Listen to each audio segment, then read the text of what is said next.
Madame, Monsieur, bonsoir et bienvenue dans ce journal. Nous sommes le 11 mai, il y a 41 ans, jour pour jour, disparaissait Omar Blondin Diop.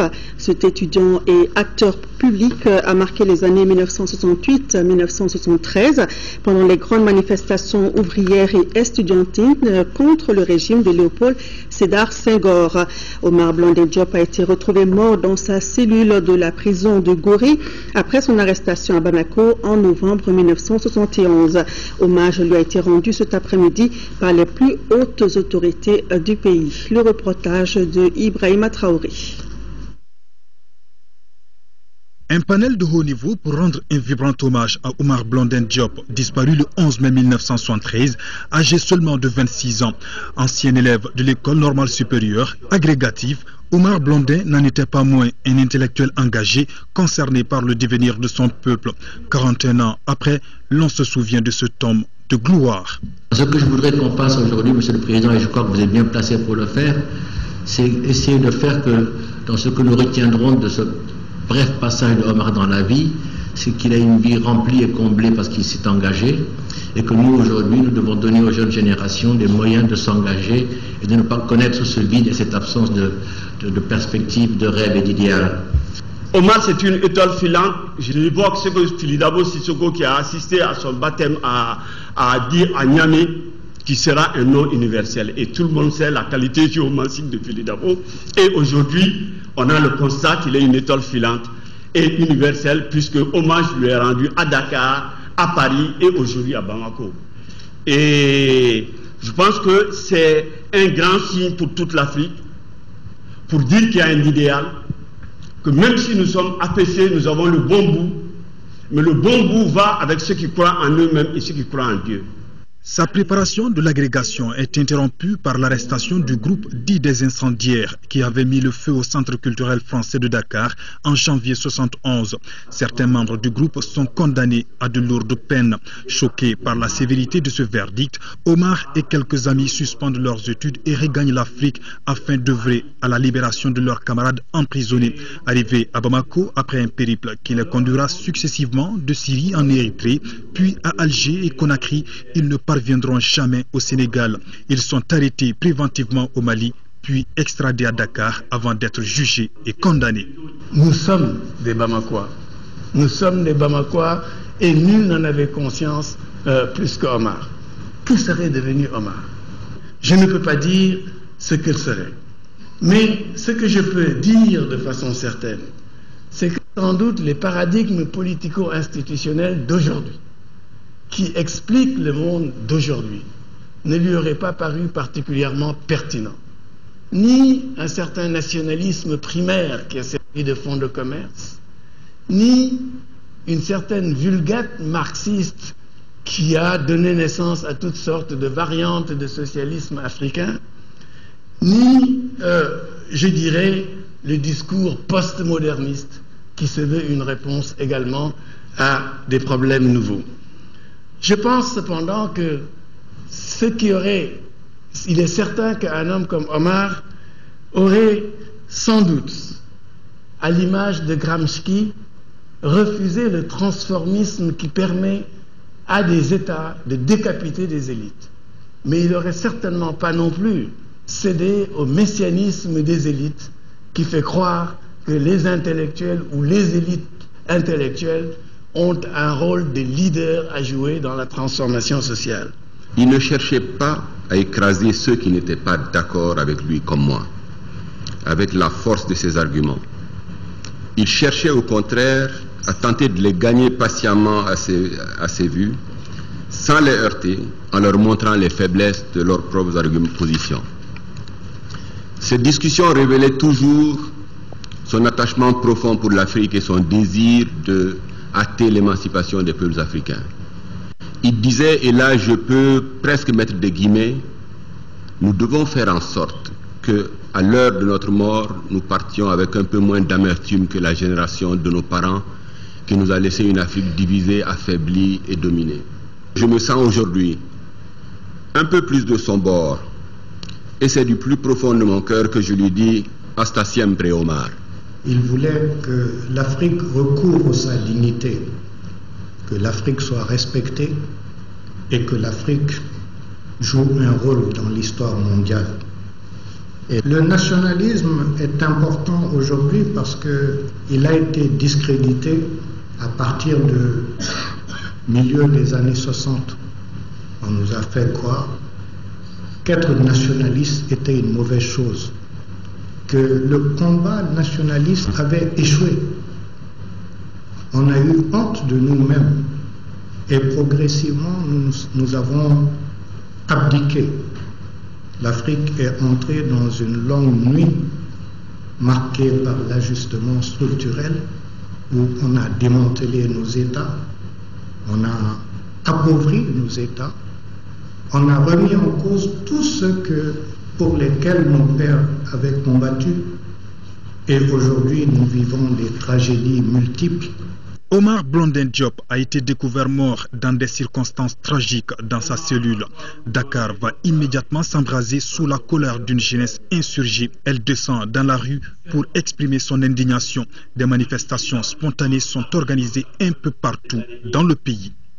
Le 15 mai prochain, cela fera exactement 1 an que nous attendons toujours la réponse des autorités sénégalaises à notre requête. Une requête qui n'est nullement une volonté revancharde, mais le souci de faire établir la vérité toute simple, faire toute la lumière sur les circonstances exactes et le cas échéant sur les auteurs responsables de la mort violente, cela est attesté, et prématurée du fils aîné de notre famille, de notre frère aîné. Les qualités d'Omar Blondin Diop, qui a eu une vie courte mais bien remplie, sont magnifiées dans ce livre d'or par le président de la République. Quelques notes musicales, toujours en hommage à Omar, ont marqué aussi cet événement.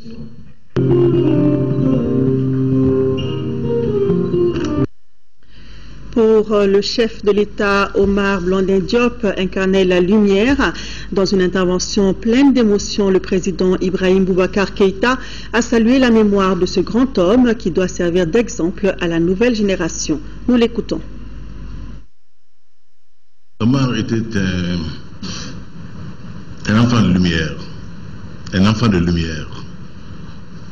Et que l'on me pardonne de revenir encore à l'exercice latiniste. De Omar, je dirais, sa devise aurait pu être lux, mea qualitas. La lumière est ma qualité. Tellement il était lumineux, ce garçon, cet homme. Et d'une générosité, c'est cette générosité qui l'a porté à sortir du cocon doré dans lequel baignent en général les gens de la rue d'Ulm, pour se frotter aux travailleurs migrants en France, alphabétisés, s'inquiéter de leur situation, et également faire sien tous ces combats anonymes qui étaient menés à droite et à gauche, que ce fut en Afrique, son continent, en Amérique latine, mais aux États-Unis d'Amérique. Oui, c'est bien, mais souvenons-nous également aussi de nos frères noirs américains qui souffrent. C'est lui le premier qui a parlé du Black Panther Party à la Porte Dorée. Des noms comme Huey Newton, Bobby Seale, Stokely Carmichael, Elliot Cleaver nous furent connus par Omar. C'est lui qui nous a fait connaître.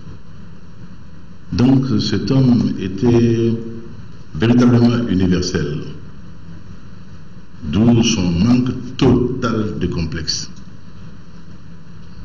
Il en savait autant que tout être son contemporain.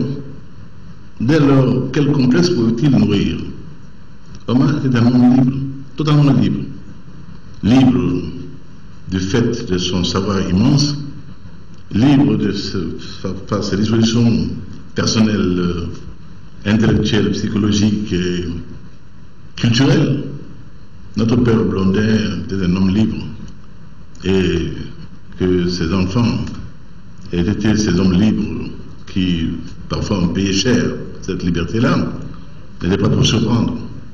Ma dernière rencontre avec lui, ce fut chez mon ami Dibel et ma sœur Margot. Le combat pour que d'autres profitent de cette liberté que l'on voudrait pour soi, que nous sommes dans un monde de partage, un monde d'échange, un monde de convivialité, de communion, qui n'exclut pas la portée de la lutte pour la survie. Omar fut à tous égards, chers amis, cet être de lumière que Paolo Coelho célèbre dans ses différents ouvrages, L'alchimiste, Sur le bord de la rivière Pietra, je me suis assis, j'ai pleuré, etc. Voilà le parcours d'Omar et les souvenirs que j'ai gardés de cet homme merveilleux. Omar, merci, tu n'as pas vécu en vain. Voilà, à l'instant, le chef de l'État qui a rendu un vivant hommage à l'étudiant Omar Blondin Diop, disparu il y a 41 ans. Et toujours dans le cadre de la commémoration de la disparition d'Omar Blondin Diop, le président de la République, Ibrahim Boubacar Keïta, offre en ce moment même à Koulouba un cocktail à la délégation sénégalaise. Une autre manière de magnifier le gâteau malien et de rester solidaire dans les grands moments. Voilà, donc ça se passe à Koulouba, le chef de l'État qui a donc offert un cocktail à la délégation sénégalaise, venue donc dans le cadre de la commémoration de la disparition d'Omar Blondin Diop. La jeunesse malienne était face au ministre de l'Emploi et de la Formation professionnelle hier. Au cours de la rencontre initiée par le Conseil national des jeunes, le ministre Mahaman Babi a expliqué les programmes d'activité de son département pour les années à venir. La rencontre aura permis de mieux comprendre les politiques mises en œuvre pour lutter contre la pauvreté à travers l'emploi des jeunes au Mali. Le reportage de Abdraman Meiga. Le ministre Mahaman Babi a, au cours de cette rencontre, expliqué aux jeunes les différents programmes élaborés par le Mali dans les secteurs de l'emploi et de la formation professionnelle pour les prochaines années. Parmi ces initiatives, le programme décennal de l'emploi et de la formation professionnelle. Ce projet, qui coûtera en 3 ans 300 milliards de francs CFA, permettra au Mali de traduire en actes concrets la vision du président de la République et de répondre avec efficacité aux différentes sollicitations de la jeunesse malienne. Le PRODEFPE, justement, regroupe en plus du ministère de l'Emploi, je pense, 13 autres ministères. Donc nous cherchons 300 milliards de francs CFA. Il y a une partie qui est mobilisée, mais nous sommes en train de chercher à peu près 300 milliards de francs CFA pour financer les 3 premières années de mise en œuvre du PRODEFPE. Donc, et toutes ces ressources-là, en réalité, les bénéficiaires en seront les jeunes que vous êtes. À travers cette initiative, le Conseil national des jeunes du Mali vise 2 objectifs. Il s'agit dans un premier temps de rompre la barrière entre ses membres et les membres du gouvernement, et dans un second temps de renforcer les capacités des futurs bâtisseurs du Mali sur les programmes de développement. Un programme très ambitieux qu'il a déroulé tout à l'heure, avec de très belles perspectives, auquel je pense que le Conseil national va participer pour beaucoup, va jouer un rôle décisif, de manière à mobiliser les jeunes autour de tout ce qu'ils veulent faire. Compte tenu de l'importance de cette rencontre pour les jeunes, le président du Conseil national des jeunes a invité ses camarades à plus d'engagement et de détermination pour tirer le maximum de profit de ces opportunités. Faire du Mali une destination privilégiée pour les investisseurs étrangers en vue de créer des emplois, c'est l'objectif du forum initié hier samedi par le collectif français solidaire. Le collectif entend donc faire de notre pays un pôle attractif dans le domaine des investissements au regard des potentialités dont il dispose. Le reportage de Nouroum Sissoko. À travers ce forum, le collectif entend aider l'économie malienne en rassurant les investisseurs des multiples opportunités qu'offre le pays. Le Mali a toutes les chances. On a la matière première, on a la possibilité d'avoir une agriculture. Tout le pays peut être cultivé. On a le fleuve Niger qui traverse le pays. On a tous les atouts en main pour réussir. Il n'y a plus qu'à travailler. Pour atteindre ces objectifs, le collectif a déjà un carnet d'adresses selon son président. Nous sommes en contact avec beaucoup de chefs d'entreprise. J'ai écouté tous les chefs d'entreprise qui m'ont parlé de leurs doléances, Nous allons faire venir ces investisseurs, mettre en contact déjà les entreprises qui sont sur place avec les entreprises qui veulent venir investir, mettre toute cette collaboration en place pour créer des emplois au Mali. Le retour de la paix, la sécurité énergétique et la baisse des taxes sur les entreprises sont des facteurs qui attirent les investisseurs à en croire le président. Il faut quand même se dire la vérité. Il faut 2-3 ans. Il faut que les choses se mettent en place au Mali. Il faut que les affaires commencent à reprendre au Mali. Ces gens-là vont ouvrir les yeux, vont venir investir. Dans son projet, le collectif français solidaire bénéficie de l'appui de franco-maliens. De l'emploi des jeunes, il en a été également question lors de la rentrée politique de la sous-section du Parti citoyen pour le renouveau PCR.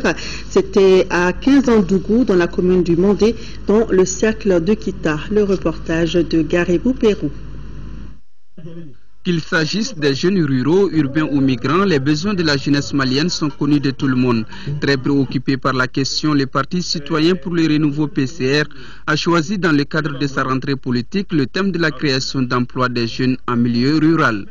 Le chômage que les jeunes vivent dans ce pays est connu de tout le monde, de toutes les familles. Dans toutes les familles, on a au minimum un chômeur par famille. Donc la question première, c'est quand même l'emploi, la formation. Et donc, c'est vraiment ce besoin-là qui sont là. Ousmane Ben Fana Traoré, président du PCR, souligne que notre pays sort d'une grave crise. Il va de soi que sa croissance baisse. Après une telle crise, il faut un espace de confiance avec la jeunesse afin de dynamiser le développement. Que chercher du travail aussi est un travail. Aujourd'hui, notre jeunesse aussi le sait.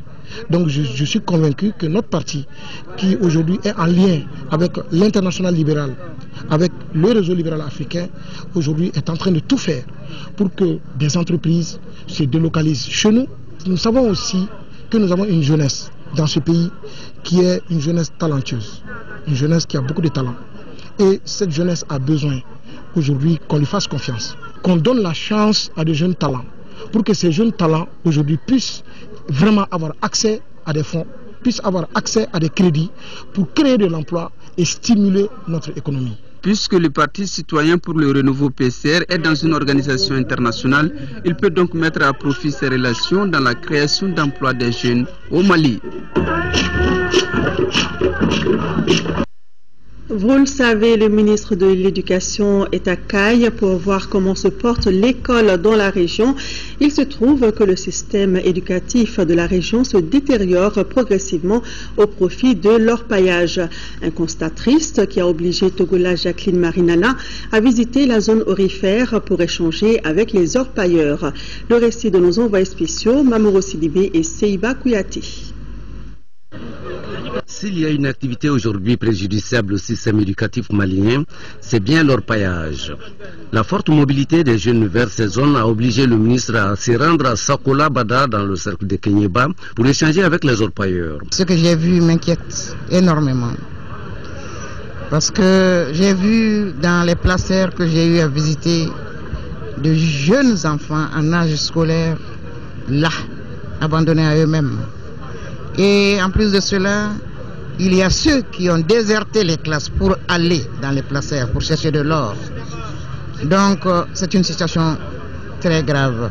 Et il faudrait qu'il y ait vraiment une concertation de toutes les parties prenantes, que ce soit le ministère des Mines, de l'Éducation, les parents. Il faudrait qu'on se mette tous ensemble pour réfléchir à ce problème et chercher des solutions idoines pour sauver l'école dans la localité de Bafulabé et également à Kita, parce qu'au lycée de Kita, au moins la centaine d'élèves ont déserté les classes pour aller chercher de l'or. Le danger est là, il faut vite agir pour sauver les innocents. Les écoles de Kenyeba, Kita, Bafulabé et dans une commune mesure, la région porte déjà le coup. Si on veut relancer l'école, il faut créer des activités génératrices de revenus pour les parents de ces enfants. On a déjà vécu un exemple. Il y a l'ONG RAC qui a accompagné un village minier ici, Saint-Seco. Là maintenant, c'était une école communautaire qui a fini par devenir une école publique. Et aujourd'hui, la fréquentation est bonne parce qu'on a créé des AZR pour les femmes. En plus de l'éducation, tout le secteur du monde rural est menacé. Le ministre de l'Équipement, des Transports et du Désenclavement a profité du lancement de la route Kenyeba-Falea pour remettre des kits de protection au village de Kenyeba. Comme on le dit, mieux vaut prévenir que guérir, et avec les prochaines nouvelles routes, les chefs de village craignent des accidents au quotidien. Le reportage de nos envoyés spéciaux, Mariam Sagara et Aliou Touré. Les habitants le long du tronçon Bamako-Kenyeba qui recevaient des kits de sécurité des mains du ministre ont à leur tour attiré son attention sur la fréquence d'accidents dus à l'excès de vitesse des chauffeurs imprudents. Ils ont souhaité la pose des ralentisseurs sur la RN2. La route c'est une chose, mais l'utilisation de la route ici c'est une deuxième chose. Les routes ne sont pas faites pour tuer les gens, au contraire les routes sont faites pour vraiment servir les populations. Nous avons été saisis du fait que les chauffeurs roulent à des vitesses sur le tronçon. Dans ce cadre, ils nous ont posé plusieurs solutions, parmi lesquelles ils nous ont dit de mettre des ralentisseurs. Mais comme vous le savez, sur des autoroutes de cette dimension, on ne peut pas mettre des ralentisseurs à tout moment. Dès que nous sommes arrivés à Kenyeba, nous avons fait une réunion de travail qui a permis de dégager au moins 3 pistes de solutions. Une des pistes, c'est de faire en sorte que les panneaux de limitation de vitesse figurent effectivement sur la route, ce qui n'est pas totalement le cas. Nous allons aussi faire des marquages de passage du piéton pour que les conducteurs puissent aussi marquer ce passage du piéton et afin qu'ils réduisent les vitesses quand ils vont aller là-bas. Nous avons pensé aussi à des patrouilles de la gendarmerie. On a entendu les problèmes, on va prendre toutes les dispositions nécessaires de concert avec les services techniques des départements de l'équipement, des transports et du désenclavement pour trouver dans les très brefs délais des solutions adéquates pour que les populations soient vraiment à l'aise. À Massina Mine, le ministre a été émerveillé par la réalisation du poste pesage et péage sur fonds propres de l'autorité routière. Ce dispositif renforce la sécurité et appuie l'économie malienne, a-t-il constaté. Ça crée de l'emploi. Vous avez vu que c'est un poste qui emploie à peu près 23 personnes. Et vous verrez aussi que c'est des infrastructures qui, une fois réalisées au niveau d'une localité, valorisent la localité. Sans compter que ces postes apportent quelque chose à la commune dans laquelle c'est implanté. Cette journée marathon s'est terminée par des échanges entre responsables des sites miniers et la délégation, précédée par la rencontre des cadres de cercle de Kenyeba. Parlons de la présence de la MINUSMA à Kidal pour évaluer les activités déjà menées et identifier de nouvelles missions pour la MINUSMA. Plusieurs représentants des Nations Unies viennent de séjourner à Kidal. Ils y ont rencontré le gouverneur, les maires et l'ensemble des chefs des services régionaux. Les sujets abordés sont dans ce reportage de Temoko Sagara. Cette mission est composée de hautes personnalités des Nations Unies chargées entre autres de la défense des droits de l'homme, de la police et du développement. Elle est venue à Kidal pour savoir réellement ce qui se passe dans la région et évaluer la présence ici de la MINUSMA dont le mandat expire au Mali le 30 juin 2014. Nous sommes à Kidal avec une délégation de New York parce que le Conseil de sécurité a demandé de renouveler le mandat des Nations Unies à Mali. Ça commence en juillet et il y a des négociations maintenant avec votre gouvernement pour voir comment la communauté internationale peut accompagner les Maliens dans la meilleure façon. Sitôt arrivé, la délégation a rencontré l'administration générale et le maire de la commune urbaine de Kidal. Ici, le gouverneur Adama Kamisoko a présenté la situation géographique de la 8e région avant d'évoquer le retour effectif de l'administration dans la région depuis le 11 juillet 2013. Mais qui travaillent dans des conditions très difficiles. Les visiteurs du jour sont aussi informés qu'à Kidal, l'insécurité est récurrente. Le manque de moyens de communication, d'électricité, d'eau et des infrastructures routières constituent des goulots d'étranglement pour l'administration et pour la population. Le retour des 1029 réfugiés et recensés a été aussi évoqué. Les autorités régionales ont fait des propositions allant dans le sens de l'accélération du cantonnement des groupes armés, la réconciliation et la poursuite des préparatifs des élections communales. Avant de quitter la 8e région, ces cadres des Nations Unies promettent de rencontrer la société civile et des représentants des groupes armés. À présent, direction Gao, où se trouve la base de l'opération Serval. Vous le savez, le 8 mai dernier, l'opération Serval a perdu le sergent Marcel Kalafu de la Légion étrangère de l'armée française. Il a perdu la vie à Tessalit. L'opération Serval et ses alliés, les forces armées maliennes et la MINUSMA, ont rendu un hommage au sergent disparu. C'était avant le rapatriement de son corps en France. Daouda Zoumana Traoré. Les différentes forces engagées sur le théâtre des opérations au Mali n'ont d'autre mission que la recherche de la paix, dira le général Foucault, commandant de la force Serval, en rendant hommage au sergent Marcel Kalafout, qui a perdu la vie en mission. Cette légitime cause, le commandant parachutiste l'a exécuté jusqu'au bout, au Gabon, en Afghanistan, en République centrafricaine, avant d'atterrir au Mali en mars dernier. À la lumière du vécu de ce légionnaire de 26 ans, le général Foucault a surtout apprécié sa belle expérience opérationnelle qui illustre en même temps son abnégation dans le travail bien fait. La grande représentativité des corps des forces armées françaises, maliennes et de la MINUSMA atteste cet aspect. Mais cette disparition n'entamera en rien la poursuite de la mission. Les frères d'armes de Kalafout comptent mettre fin à ce désordre créé par les terroristes dans le désert du Mali. Le gouverneur de la région de Gao, Omar Baba Sidibé, les membres de son cabinet, le maire de la commune urbaine, le préfet et les chefs de service de Gao ont pris part à cette cérémonie. Le corps du militaire Marcel Kalafout a été conduit en France par vol spécial. Nous restons à Gao et nous parlons de gestion de conflits.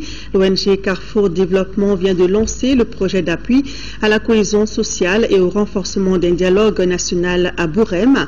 Financé par le PNUD à près de 19 millions de francs CFA, le projet devra renforcer les capacités des institutions et de la société civile en matière de prévention et de gestion de conflits. Brissa Koné. C'est par un sketch de sensibilisation sur le vivre ensemble que les activités de lancement du projet d'appui à la cohésion sociale et au renforcement d'un dialogue national à Bourem ont démarré. Ce projet renforcera davantage les acquis sur le processus de paix et de réconciliation dans les 5 communes du cercle, à savoir Bamba, Temera, Tarkint, Taboué et Bourem. Sa mission vise à renforcer les capacités institutionnelles et de la société civile malienne en matière de prévention et de gestion de conflits en général, et particulièrement l'implication des organisations locales, les autorités coutumières, les organisations féminines, les organisations de jeunesse et les médias dans l'élaboration des mécanismes d'analyse et de gestion de conflits. À travers ce projet d'une durée de 4 mois, l'ONG Cadre vient encore une fois de plus manifester sa ferme volonté de participer au développement socio-économique des régions nord du Mali en général et du cercle de Bourem en particulier.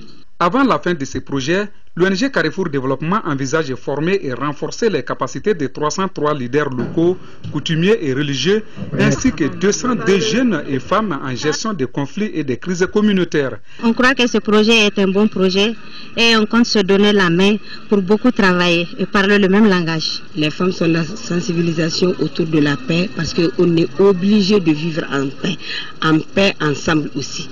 Parce que pourquoi on est obligé de vivre ensemble? Parce qu'on est né ensemble, grandi ensemble, on est mariés ensemble. L'ONG Carrefour Développement a été créée en août 1994 et l'antenne de Gao a vu le jour en 1998. Promotion au grade supérieur, les artilleurs se retrouvent pour un moment d'échange, de partage et de communion. Cette année, le 366e régiment d'artilleurs n'a pas dérogé à la règle. La fête des nouveaux promus a été célébrée par la famille à Kati vendredi dernier. Daouda Sidiki Diara.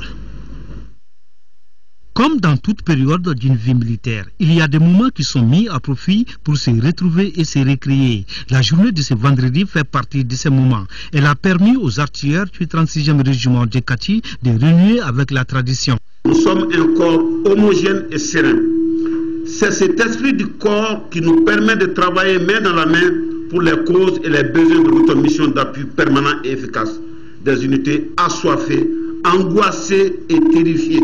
Heureusement, le Sauveur est là. Ce jour est un jour de joie pour nous artilleurs, mais aussi jour de mémoire pour nos vaillants compagnons d'armes tombés sur le champ de l'honneur pour la noble cause. celle qu'ils ont juré de défendre au prix de leur sang. Je veux dire la défense de l'intégrité territoriale du Mali. Ces retrouvailles entre anciens et nouveaux artilleurs consacrent la promotion de plusieurs militaires de cette arme au grade supérieur au titre de l'année 2013-2014. Vous savez que les traditions, on a eu tendance à les abandonner dans les forces et je crois que c'est de telles occasions que nous devons saisir pour instituer, revenir aux fondamentaux des forces armées. Les généraux issus de ce corps ont salué cette initiative et prodigué beaucoup de conseils aux jeunes militaires. Il y a trois choses qui me paraissent fondamentales dans une armée et sans laquelle il n'y a pas de victoire. C'est d'abord la discipline, c'est le moral et c'est la cohésion. Tout le monde était là, les artilleurs, les blindés, les fantassins, les transmissionnaires, l'ensemble de l'armée. Bon, même si c'est la fête des artilleurs, il n'y a pas d'artillerie sans infanterie. Il n'y a pas d'artillerie sans blindé. C'est un réel plaisir pour nous de nous retrouver, de retrouver encore cette arme pleine de vigueur, toujours engagée au combat. Et le souvenir de retrouver nos anciens, nos premiers qui nous ont formés, je vais parler du général Tchekoura. Cette promotion ouvre la porte aux nouveaux promis pour des lendemains meilleurs à d'autres responsabilités. C'est pourquoi ils doivent beaucoup s'impliquer pour la cohésion et la grandeur de leurs armes. Des certificats de bonne conduite ont été remis aux anciens artilleurs qui sont partis à la retraite. Voilà, il s'agit bien du 36e régiment d'artilleurs. Dans le monde judiciaire, 16 inspecteurs à l'inspection des services publics ont prêté serment vendredi dernier devant la Cour suprême. C'était à l'occasion d'une cérémonie solennelle publique présidée par le président de la section judiciaire de la Cour suprême. Les récipiendaires sont répartis entre les ministères des domaines, de l'administration territoriale, de l'équipement et des transports, de l'environnement et de l'assainissement. Les nouveaux inspecteurs ont été renvoyés à l'exercice de leurs fonctions. Ils ont désormais pour mission de contrôler le fonctionnement des services relevant de leur département. Ils veilleront également au respect et à l'application des dispositifs législatifs et réglementaires dans la loyauté, l'intégrité et le dévouement. Voilà donc 16 inspecteurs qui ont prêté serment. Plan Mali a remis cette semaine un important lot de matériel logistique et sanitaire aux agents de santé de Kangaba. Le don d'une valeur de près de 39 millions de francs CFA permettra aux agents de mieux lutter contre la mortalité néonatale, entre autres. Fatoumata Koni. Une joie immense ainsi exprimée par les présidents des CESCOM du cercle de Kangaba et leurs agents de santé. C'est à l'occasion de la réception des 12 motos, 36 balances pèse-personnes et des frigidaires solaires pour les agents de santé. Un matériel offert par Plan Mali d'une valeur de près de 39 millions de francs CFA. Qui parle de réduction de la mortalité suppose que les structures de santé sont suffisamment équipées pour faire face à cette mission. Cette aide vient appuyer les initiatives sanitaires déjà engagées par le gouvernement malien. De tout temps dans la politique sectorielle, la place qui est accordée à la santé maternelle et infantile est très importante. Donc ce matériel qui vient d'être donné va renforcer tout ce que nous faisons dans le cadre de ces interventions afin de minimiser effectivement tous les décès que nous pouvons éviter pour les femmes et les enfants. Avec ce projet WASH, l'année passée, nous avons remis au service de santé de Kangaba des équipements et des intrants d'une valeur de 18 607 690 francs CFA. C'est dire qu'au total, en espace d'une année, le projet a contribué à équiper les structures de santé pour près de 57 258 690 francs CFA. Kangaba est l'un des 3 districts sanitaires concernés par ce projet WASH de Plan Mali, en plus de Kita et Baraouli. Toujours en santé, le secteur de Woroli dans la commune rurale de Wadouba, c'est dans le cercle de Bandiagara, dispose désormais d'un CESCOM. L'infrastructure a été inaugurée cette semaine. C'est une œuvre de la Fondation Polaris d'Espagne avec le soutien de l'association ICANDA. Reportage Aminata Touri. Le CESCOM du secteur de Woroli dans la commune rurale de Wadouba qui vient d'être inauguré est composé d'une salle de travail, un bureau de matrone, un dépôt d'encaissement, entre autres.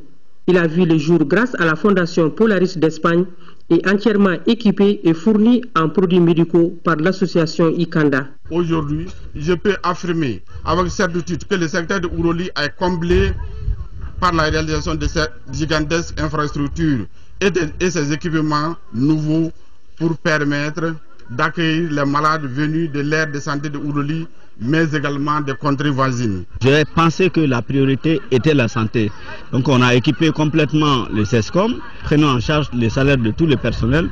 Mon association Ikanda subventionne ceux qui n'ont pas d'argent pour se payer les soins. Nous appelons toutes les populations de fréquenter les dispensaires pour avoir des soins nécessaires. Le secteur de Ouroli est l'un des secteurs de développement de la commune. Il est composé de 8 villages et un hameau de culture, constitué en majorité de femmes et d'enfants, d'où l'impact de ces CESCOM sur l'amélioration de la santé des populations. Le CESCOM de Ouroli est le 26e CESCOM fonctionnel du district sanitaire de Bandiagara. Il continuera ainsi à relever les indicateurs du cercle. En prit part à la cérémonie, les représentants de l'association le chef de service du développement social de Bandiagara, le président de la FELASCOM de Bandiagara, entre autres. La commune rurale de Sadiola a abrité cette semaine le forum sur la gestion de l'environnement de l'espace intercommunal Benkadi. Les difficultés des populations liées au vol de bétail qui deviennent de plus en plus source de nombreux conflits ont éleveurs et éleveurs ont évoqué de Kaï, la correspondance de Mahamadi Aloubari. Dans le cadre de la mise en œuvre de son plan d'action, l'association intercommunale Benkadi, regroupant les communes de Sadiola, Djamou, Logo et Awademboya, vient d'organiser un forum sur la gestion de l'environnement dans l'espace Benkadi. Le thème choisi pour ce forum est la problématique de la transhumance et du vol de bétail dans l'espace intercommunal. Ce thème est d'actualité puisque révèle la préoccupation de l'ensemble de nos 4 communes, d'où la nécessité de rechercher une stratégie concertée et un mécanisme efficace, efficient pour endiguer ce fléau. 2 jours durant, les participants venus des 4 communes du cercle de Kaï ont échangé sur le territoire intercommunal qui constitue une réserve naturelle de pâturage croissant, les points de passage de la quasi-totalité des transhumants venant de la Mauritanie et du Sénégal, afin de faire des propositions d'amélioration à même de circonscrire les difficultés et insuffisances répertoriées. Au moment où les besoins de nos populations deviennent de plus en plus croissants, et cela dans tous les secteurs de développement, l'intercommunalité apparaît aujourd'hui comme une solution pour relever de nombreux défis. Car il s'agit pour nos communes de mettre en commun leurs efforts pour faire face aux grandes préoccupations des populations. Au terme de ce forum d'échange, plusieurs recommandations ont été faites qui sont entre autres la mise en place d'une convention intercommunale qui s'articule sur les faits de brousse, la transhumance, la divulgation des animaux et la création d'un cadre de concertation périodique composé de tous les acteurs impliqués dans la gestion de l'environnement. Parlons culture. Le 6 juin prochain se tiendra ici à Bamako la première édition du Salon international de la mode.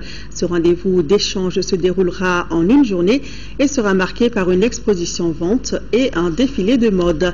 L'information a été donnée au cours d'une conférence de presse suivie par Aldjuma Tina. Le Salon international de la mode malienne, CIMAN, se tiendra à Bamako le 6 juin prochain. L'information a été donnée par les organisateurs à la presse. Premier du genre, le CIMAN, au-delà de l'aspect artistique et culturel, se veut un vecteur de réconciliation nationale. Le thème, c'est la réconciliation nationale parce que vous êtes sans ignorer que notre pays, le Mali, a vécu beaucoup de difficultés ces derniers temps. Et moi, personnellement, je suis convaincu que la mode est un facteur de réconciliation. Parce qu'on ne va pas rester cantonné aux petites choses qu'on a, mais on veut arriver, par exemple, pourquoi pas, faire venir peut-être des gens du Nord. Organisé par les ateliers de couture Clem et Jos Confection et Ofababou, le CIMAN sera marqué par un défilé de mode intitulé Mousro, en vue de magnifier la beauté de la femme. En plus, il y aura une exposition vente des vêtements, des chaussures, entre autres. Ce qui sera une occasion pour découvrir l'œuvre d'autres artistes venant de l'extérieur. On aura à ce salon-là une exposition vente où tous les créateurs, stylistes, je veux dire même dans le domaine des bijoux, du bazin et d'autres branches de métiers pourront venir exposer, présenter ce qu'ils ont de meilleur pour le Mali et au-delà. La presse en a profité pour avoir des éclaircissements sur un certain nombre d'aspects relatifs à la tenue d'un tel salon, ainsi que sur le résultat attendu. Culture toujours, cette fois musique. Rokia Traoré a présenté hier soir son nouvel album au public malien. C'était au cours d'un grand concert qui avait pour cadre l'Institut français du Mali. Cette nouvelle production intitulée Beautiful Africa, qui compte 10 titres, a été enregistrée entre Bamako et Bristol en Angleterre. Reportage de Modibo Soirée. Ce concert de Rokia Traoré est le dernier acte du Jazzy Koumber Festival de Bamako lancé le 30 avril dernier ici à l'Institut français du Mali. Une soirée mise à profit par la lauréate du prix découverte RFI 97 pour présenter aux mélomanes et à ses fans du Mali son dernier et 5e album baptisé Beautiful Africa.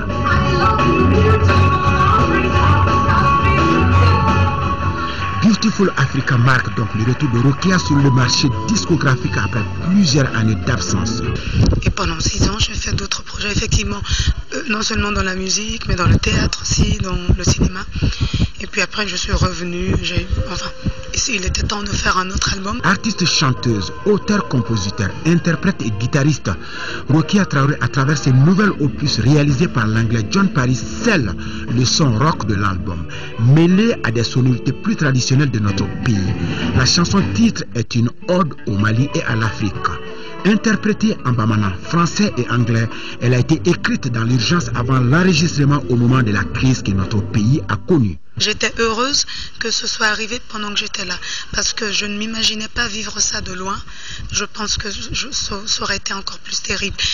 J'avais donc envie, à travers cet album et le titre Beautiful Africa, de chanter toutes mes convictions et ma croyance en ce continent, malgré tous les problèmes. Doté d'une voix exceptionnelle, l'élève du maestro Massamou Wele Diallo, notre star du jour s'inspire généralement des choses de la vie et autres faits des sociétés pour composer ses chansons. Ça parle d'amour, ça parle de tristesse, des choses de la vie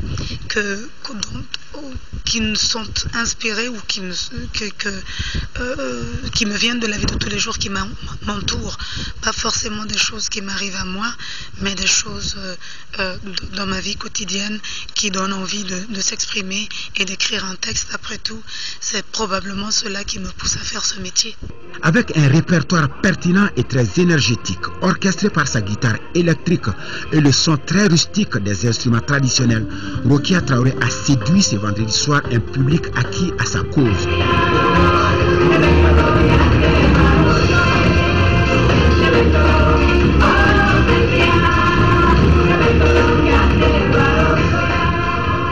Beautiful Africa, un album d'une qualité technique remarquable, est disponible dans les bacs. Une production qui marquera certainement l'espace musical dans les mois à venir. Musique toujours, autre registre, 11 mai 1981, 11 mai 2014, cela fait 33 ans que la superstar disparaissait. Il s'agit de Robert Nesta alias Bob Marley, qui a été le propulseur de la tendance reggae et du mouvement Rastafari. Tout au long de sa vie, le chanteur jamaïcain s'est battu pour la délivrance de l'homme noir. Au Mali, sa mort est commémorée chaque 11 mai par un nombre important de fans, mais aussi et surtout par une communauté de Rasta acquise à sa cause. Nos reporters Abdul Salam Bambara et Cheikh Oumar Sangaré ont naturellement été inspirés cette semaine par cette icône du reggae et le mouvement Rastafari du Mali. Voici leur dossier culture.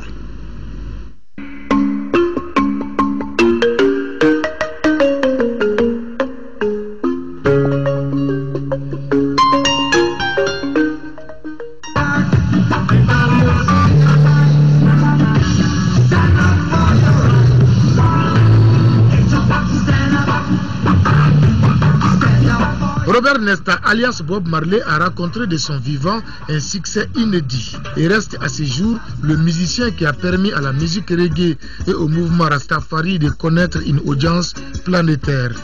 Cette icône du reggae a vendu plus de 200 millions de disques à travers le monde. Le musicien a vu le jour le 6 février 1945 à 9 Miles, en Jamaïque. Après avoir bravé les misères de la campagne et celles du ghetto, il enregistra sa première chanson intitulée That's Not, Ne Juge Pas, en 1962.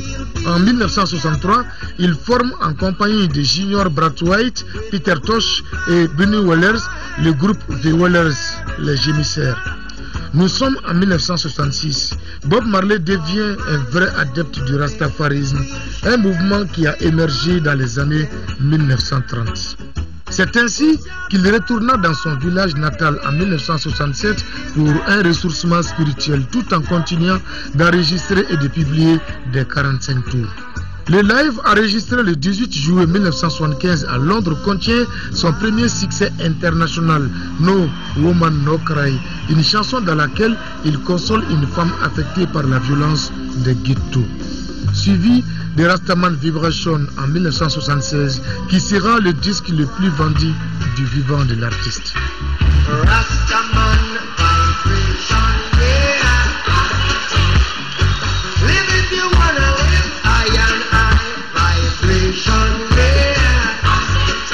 Entre 1965 et 1980, Bob Marley et son groupe The Wailers ont produit plus d'une dizaine d'albums avec des titres envoûtants et un répertoire consistant. Mais en 1977, une blessure au gros orteil de Bob, faite en jouant au football, s'ouvre à nouveau lors des matchs amicaux à l'hôtel Hilton de Paris. Il résulte du diagnostic que Bob Marley souffre d'un mélanome malin. On lui recommande une amputation de l'orteil, mais le rastafarisme interdit toute amputation. Son cancer s'est généralisé en 1980 et il meurt à Miami le 11 mai 1981. Le héros de la tendance reggae fut inhumé le 21 mai dans sa paroisse de naissance à Sainte-Anne en Jamaïque, après des funérailles nationales à Kingston qui ont attiré des centaines de milliers de personnes. Sa musique a touché tous les publics, transcendant les genres, comme en témoigne un large culte encore en pleine expansion dans le monde. L'influence de sa musique et de sa philosophie est grande au Mali. C'est ainsi que le mouvement des Rastas du Mali, Mourasma, a vu le jour en 1992. C'est une communauté d'1 millier d'individus basée dans les quartiers de Lassa en commune 4. Une communauté qui adhère au concept panafricaniste de Bob.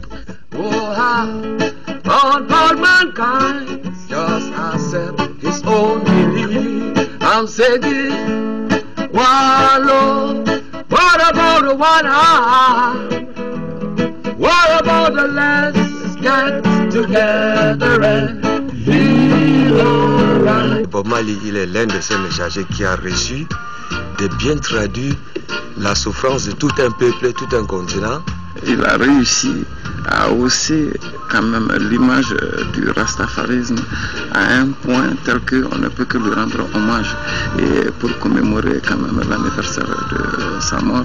Vous avez remarqué, il y avait 3 femmes qui faisaient les chœurs avec lui. Il y a Marcia Dufif, il y avait sa femme aussi, Rita Marley, et il y avait Jadi Moat. Bob Marley, il avait beaucoup de considération pour la femme. Le reggae est la musique de méditation du Rasta qui s'identifie aux couleurs rouge, jaune et vert qui sont celles du drapeau millénaire de l'Éthiopie, source du mouvement. Il est végétarien, non violent et adepte de la paix. Un Rasta doit aussi être bon, gentil, sociable, aimer son prochain. Si vous êtes positif dans le cœur, que vous ne pensez pas du mal de votre prochain, que vous vous battez pour que le monde soit positif, vous êtes Rasta. Parolier remarquable, capable de s'approprier les formules du langage populaire, n'hésitant pas à aborder les thèmes les plus contestataires, Bob Marley reste d'abord un symbole d'émancipation et de liberté des peuples. King of Kings, Salam Wadada, peace and love. Don't worry about a thing.